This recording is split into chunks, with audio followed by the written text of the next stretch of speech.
Yes. Hello, sir. It's Ben here. I'm editing the program today. Thank you so much for joining us. My great pleasure. Really appreciate your time today. So, what's going to happen? We're on air in about 2.5 minutes' time. Okay. As I'm sure you've been briefed, basically, we're a really sort of conversational, chatty program. Once the presenters introduce you, do feel free, if you hear a point that you agree with, you disagree with, someone says something that you want to talk about, then do feel free just to jump in. Okay. Don't feel that you have to wait all the time for the presenter to say to you, well, Jim, what do you think about that? Okay, just go for it. Yeah. Okay, Yeah. lovely. So if you can just hang on the line, we're going to be underway in about 2 minutes. Okay. Will I have a chance to say a few words in the beginning, or just be? Yeah, I mean, pretty much that would be fine. Okay, great. The presenter will introduce you, and then you can pick. Excellent. But don't make it don't obviously sort of make your answers too long. Right. We'd much rather people sort of have several bites at the cherry. And converse with each other rather than good. Yeah, okay? Got it. Excellent. Okay, excellent. Thanks, Jim.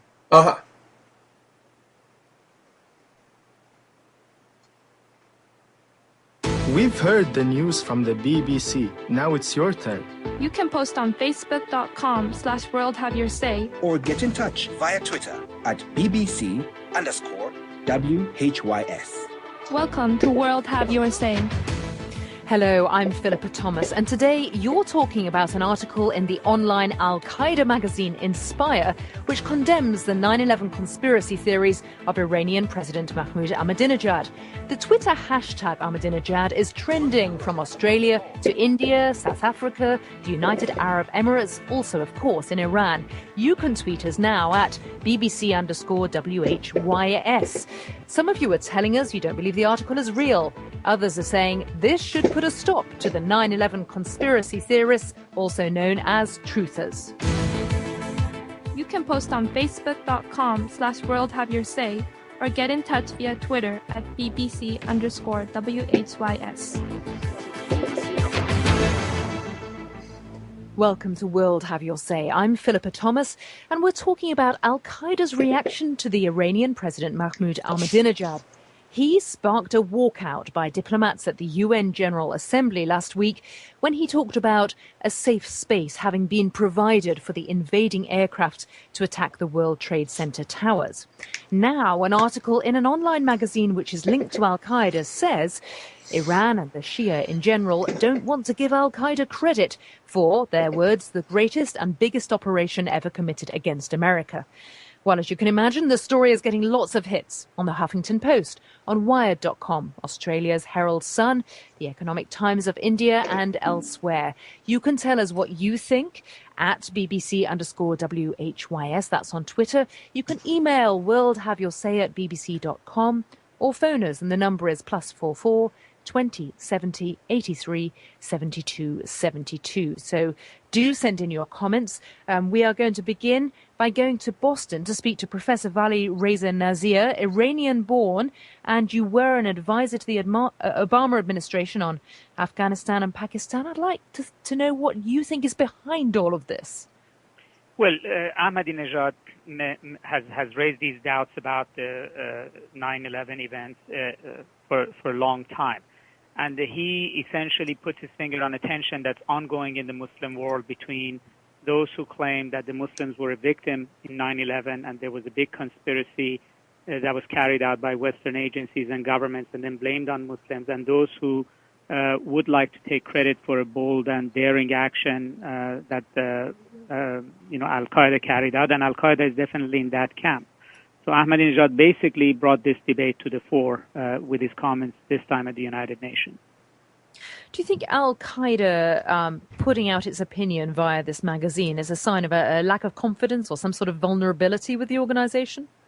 Well, this is a very trying time for Al-Qaeda. Their leader, Osama bin Laden, was killed. The perception is that they are under tremendous amount of pressure from drone attacks and other kinds of operations against them. And the Arab Spring has taken some of the wind out of their sail. So they need to reassert the fact that they are a force to contend with, that they had an important historical impact on developments in the Muslim world and the West, And they didn't like it when a figure as popular as Ahmadinejad, the leader of a Muslim country, basically stood up before the world and declared that 9/11 didn't happen as Al-Qaeda has claimed it. Let's find out what kind of audience President Ahmadinejad has in his own country. We can go to Tehran. Dr. Ismail Karoum, you teach at university, and what's your take on this? Well, my take is that, first of all, let me express to you that Iranians, particularly the young ones, showed a lot of sympathy towards the victims and their families, and they held a candlelight ceremony at a very large square in Tehran, which was, of course, dispersed by the police. But they really showed a lot of sympathy. And then what is happening with Mr. Ahmadinejad's opinion is that he is neither the first person to express such opinions, neither is he the only one. And a lot of people around the world and in Iran as well do believe that the 9/11 happened not simply because the airplane struck the buildings, but so many things were behind that, and they blame, Israel, United States, and so on. Of course, we do not have any proof for that, and I cannot tell you what proportion of society believes so. But all I can tell you is that 10 years after 9/11, this idea is gathering momentum, actually. Philippa? Professor Nazir, what's your thought about the conspiracy theory, you might call it, the idea is gathering momentum? Well, I think my colleague from Iran is correct in the sense that these conspiracy theories are not new, and generally conspiracy theories are very popular in the Middle East and the Muslim world in general. The problem is that for Al-Qaeda is that if conspiracy theories begin to dent its popularity and its ability to recruit and begin to put to a lie its claims of being the vanguard Muslim force standing up to the West, then it presents it with a particular problem. And there are many people who have denied 9/11, but none has been the president of a major Muslim country doing so in front of a world body in New York before the entire world. That has a very powerful impact, and therefore Al-Qaeda doesn't go out and challenge deniers of 9/11 on a daily basis, but this one they thought they had to do. Let's go to the United States. In Wisconsin, author Jim Fetzer. Jim, you founded Scholars for 9/11 Truth. I did, Philippa, and I'm quite fascinated by all of this. I think perhaps Ahmadinejad is perceptive about this because of his background as an engineer. We have a mountain of proof that this was done by elements within the United States with complicity from the Mossad. But one striking illustration that should be obvious to everyone is if you look at the destruction of the Twin Towers, they are blowing up from the top down. Now, according to the official account, this was a gravity-driven collapse, but gravity only operates in one direction, downward. If it were a gravity-driven collapse, you shouldn't have the effects of explosives blowing the building apart in every direction, which is a sure sign that what we've been told about 9/11 is false. And indeed, Scholars has established 20 refutations of the official account, which I published on Veterans Today under the heading 20 Reasons the Official Account of 9/11 is Wrong.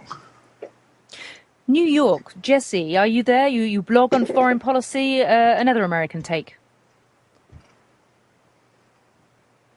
Jesse, do we have you? You blog about foreign policy and about 9/11 from New York. I don't think we do, but I want to go back to Tehran now. And Dr. Karoum, interesting what you're saying about what Iranians think, because BBC Persian's interactive program, Your Turn, discussed President Ahmadinejad's speech at the UN. And one of the reactions that was posted on Facebook for them from Shima, she said, he's right to call 9/11 a mysterious and suspicious event. A big portion of people are in doubt about that incident, not closing down conspiracy theories from that point of view. Well, that's quite true, particularly when you travel outside Iran and go to the Middle Eastern countries, you realize that Mr. Ahmadinejad's opinion has got more support, actually, than inside Iran. I was surprised. I travel a bit around the neighboring countries. I was surprised to see that in Pakistan, in Turkey, and naturally in Iraq and places like that, this gentleman has got more support, and people do believe in him and follow his speeches, and they pay attention to whatever he says. And majority of people, let's say majority of people whom I confronted, they actually supported his ideas.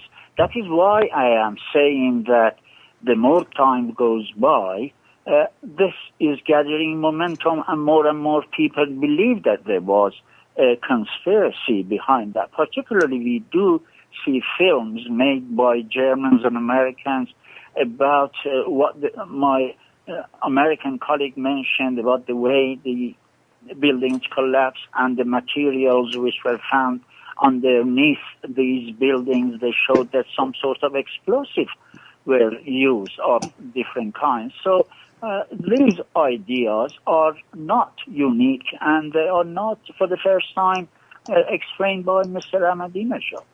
We've had a few comments on Facebook about this. One, David White in Scotland, says the US knew Al-Qaeda's plans for 9/11.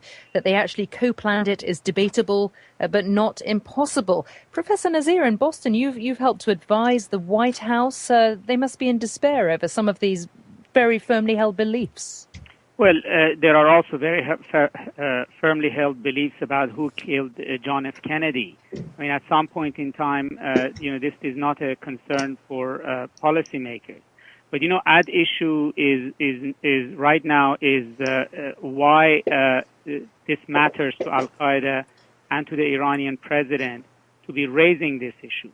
And the reason for that is the reality of 9/11 has a powerful political impact in the region. It decides which group in the region is legitimately standing up for Palestinian rights, for Muslim rights.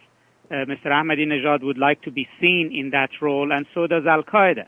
And therefore, this fight over whether 9/11 happened or not is not a technical discussion, but it's really a competition between two political centers in the Muslim world for the claim to be the leaders of that region in standing up to the West. Do we all believe here that Al-Qaeda exists, that this isn't a front? Well, Philippa, it's very obvious that Al-Qaeda was a creation of the CIA and that Osama bin Laden was our man in Afghanistan. Between 79 and 89, we were providing weapons to the Mujahideen leaders in Afghanistan to drive out the Soviet Union. Osama bin Laden not only had nothing to do with 9/11, but he was visited by a CIA agent in Dubai before 9/11 and after 9/11. In the only interview that we know to be authentic, he denied that Al-Qaeda had anything to do with 9/11. He observed that it's contrary to the tenets of Islam to murder innocent women and children, and observed that there was a government within the government of the United States that was trying to cast this blame on Muslims. And he was exactly right. Not only that, but this appears to be the latest disinformation operation to attack somebody who's actually speaking the truth on the world stage by using an entity that I'm quite confident is a disinformation operation. The whole thing is quite a charade, and anyone who is interested in learning more about this, including about the motivation, should visit Veterans Today. Just do a search on Veterans Today, Jim Fetzer, and you'll find 15 articles of mine about 9/11 that discuss all aspects of it. We'll come to Jesse in New York soon. I feel, Jesse, you may have an alternative point of view, but I know that Professor Nazir has to go very soon. Professor Nazir in Boston, you talked about Al-Qaeda worrying about decline, and I think, in fact, we have lost your line now. So we're going to go to New York. Jesse, you blog on foreign policy. What do you make of what you've heard? I sort of don't even feel like responding to the gentleman from Wisconsin because his crackpot theories are so bizarre that I would sooner listen to Scarlett Johansson talk about biology or something. What I'd like to talk about is focus on the serious issues that are actually going on in the Middle East, and agree that there's a sort of panic among Irani forces and in Al-Qaeda forces that both of their ways of thinking have been rendered obsolete by the so-called Arab awakening. And so in order to take the spotlight and take it away from the movements toward democracy and secular pluralism in the Middle East and put it on an old, familiar, friendly enemy like the United States, I think they're both hoping will help increase their esteem among the people of that region. Philippa, Jesse is either very ignorant or he's pretending not to know better, because we have all kinds of proof that the Twin Towers, for example, could not possibly have collapsed. The fires were very modest. They didn't burn long enough or hot enough to cause the steel to weaken, much less melt. The buildings were constructed with a safety factor of 20, which meant every floor could support 20 times the number of floors it would be expected to support even during full occupancy. And if the fires had actually burned long enough and hot enough, they would have caused some gradual sagging and tilting of the floors, not the complete, total, and abrupt collapse that took place. I'm sorry to say that Jesse is here to obfuscate what we have well established based upon objective scientific research, including engineers, pilots, physicists, and other experts who have been members of scholars. Again, I reiterate, go to 20 reasons the official account of 9/11 is wrong. Jesse, I dare say, would be unable to refute any of those. Yes, all right. That's perfectly fine. I'm very glad to hear that you believe that, and you and David Ray Griffin can have your wonderful party and put your tinfoil hats on. But there are also actually really important things going on in the Middle East right now, like how about the fact that inter-ethnic tensions between Arabs and Irani are going to bubble over in Iraq really soon, where we've got 40,000 troops stationed in an occupation that should never have happened? How about that? Is that interesting to you, or is it not conspiratorial enough? The problem, Jesse, is that the whole invasion of Iraq and Afghanistan was predicated on a false theory, namely that the United States was attacked by Al-Qaeda, which is completely disprovable. In fact, the government has never been able to prove any of the hijackers were aboard any of the planes, as those familiar with Elias Davidson's research can attest. David Ray Griffin has shown all of the phone calls from all of those flights were faked. In fact, Flight 11 and 77 weren't even scheduled to take off that day, which comes from Bureau of Transportation statistics. And the other two were not deregistered until 27 September 2005. So the question becomes, how can planes that weren't even in the air have crashed? And how can planes that have crashed still be in the air 4 years later? I don't know. That's a great point, and I'm sure that you're completely right about it. And there are really interesting things to talk about, and I would love to hear more from our professor friends. Let's bring in at this point Tazeen, who is in Islamabad. She's a blogger. And Tazeen, you've been listening to the back and forth. What's the view where you are? Hello? Hello, Tazeen. If you can hear us, you're listening to World Have Your Say, and would like the view from Islamabad, where you are.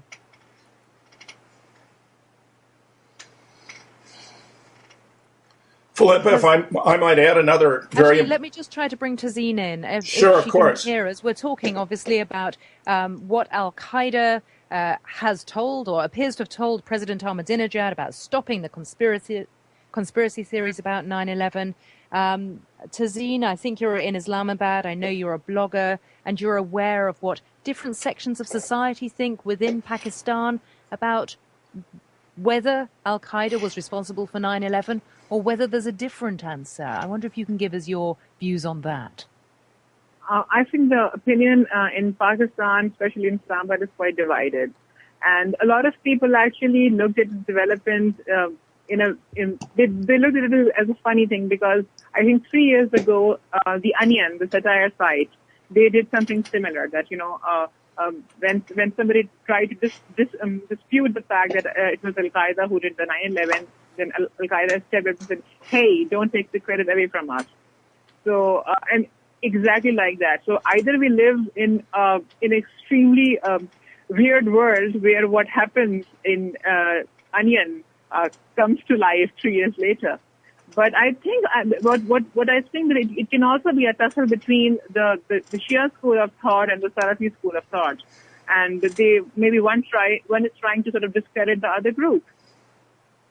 Tazeen, thank you. I should just say we're getting a lot of responses to what James Fetzer has been saying from Wisconsin when he tells us that America has made Al-Qaeda up and America could have been complicit. Libby in Michigan tells us on Facebook, how dare James Fetzer disrespect the memories of all those people that died on 9/11. She says, for every scholar that claims 9/11 couldn't have happened the way it's reported, 10 more can show you how it happened and why it happened the way it did. Steel can melt when fueled by thousands of gallons of jet fuel. And we're getting a lot more coming in on Philippa, I'm sorry to ideas. Somebody else wanting to stop you from talking. Others, David on Facebook saying you are disrespectful to the families and the people who lost their lives trying to save others. Well, the government's been lying to us about 9/11, Philippa. There's no higher form of respect to the survivors of the dead than to determine how and why they died, which the government has not revealed. In fact, we have an enormous amount of evidence about what happened here, including, for example, the rather stunning event of explosions in the sub-basements of the North and the South Tower that occurred 14 and 17 seconds before the impacts of the planes on the building. Two members of scholars, Gordon Ross and Craig Furlong, established using very precise seismological data from a laboratory run by Columbia University and comparing it with FAA and 9/11, FAA and military data. This had taken place, which anyone can find online under the heading Seismic Proof. 9/11 was an inside job where the purpose appears to have been, at least in part, to drain the sprinkler systems of water so they could not extinguish the very modest fires that resulted from the jet fuel.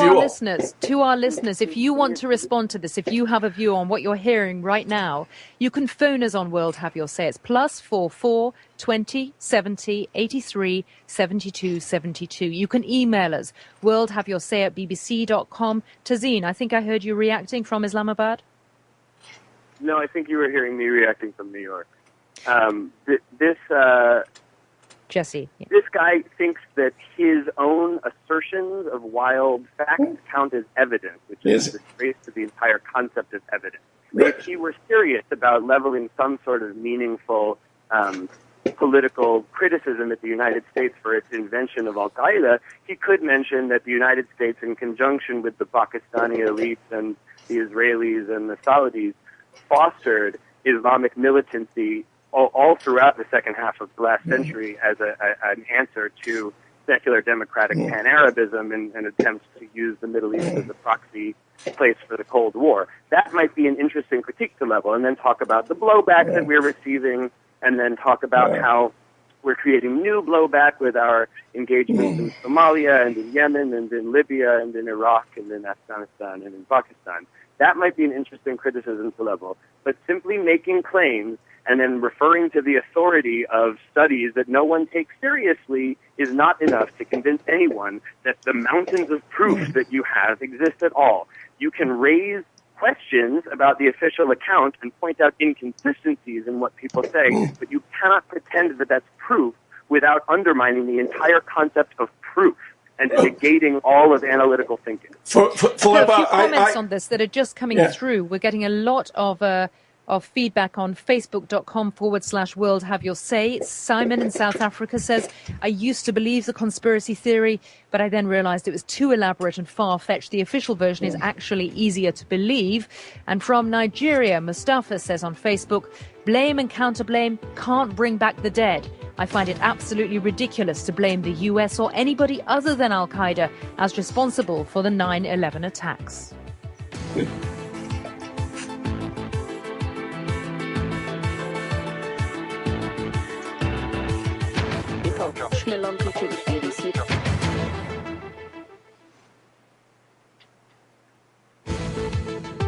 This is the BBC's World Have Your Say, looking at reports that Al-Qaeda has slapped down Iranian President Ahmadinejad over his 9/11 conspiracy theories.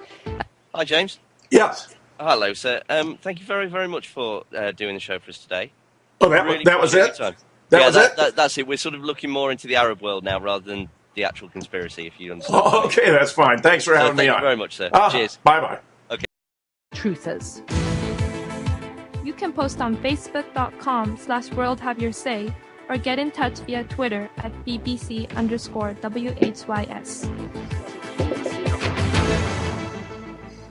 Welcome to World Have Your Say. I'm Philippa Thomas, and we're talking about Al-Qaeda's reaction to the Iranian President Mahmoud Ahmadinejad. He sparked a walkout by diplomats at the UN General Assembly last week when he talked about a safe space having been provided for the invading aircraft to attack the World Trade Center towers. Now, an article in an online magazine which is linked to Al-Qaeda says Iran and the Shia in general don't want to give Al-Qaeda credit for, their words, the greatest and biggest operation ever committed against America. Well, as you can imagine, the story is getting lots of hits on the Huffington Post, on Wired.com, Australia's Herald Sun, the Economic Times of India, and elsewhere. You can tell us what you think at BBC_WHYS. That's on Twitter. You can email worldhaveyoursay@bbc.com or phone us, and the number is +44 20 70 83 72 72. So do send in your comments. We are going to begin by going to Boston to speak to Professor Vali Reza Nazir, Iranian-born, and you were an advisor to the Obama administration on Afghanistan and Pakistan. I'd like to know what you think.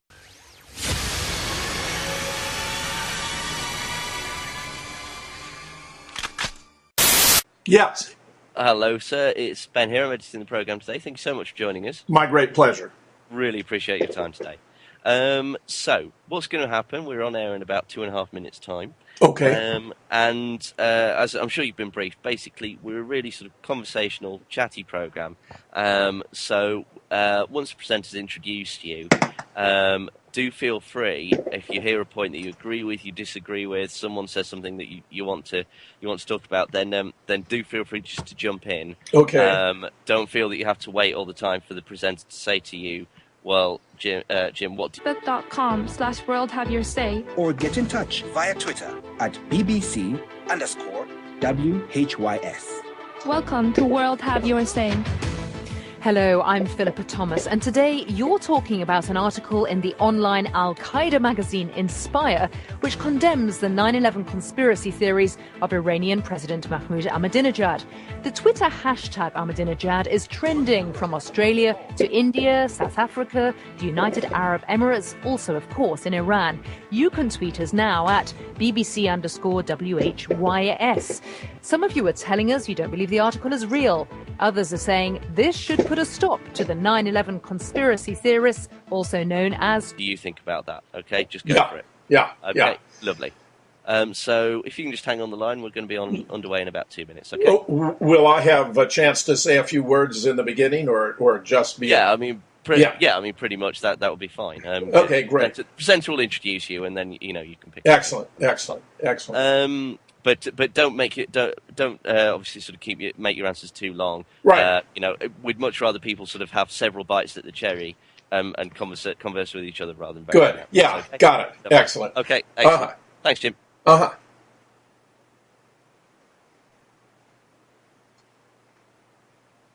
We've heard the news from the BBC. Now it's your turn. You can post on Facebook.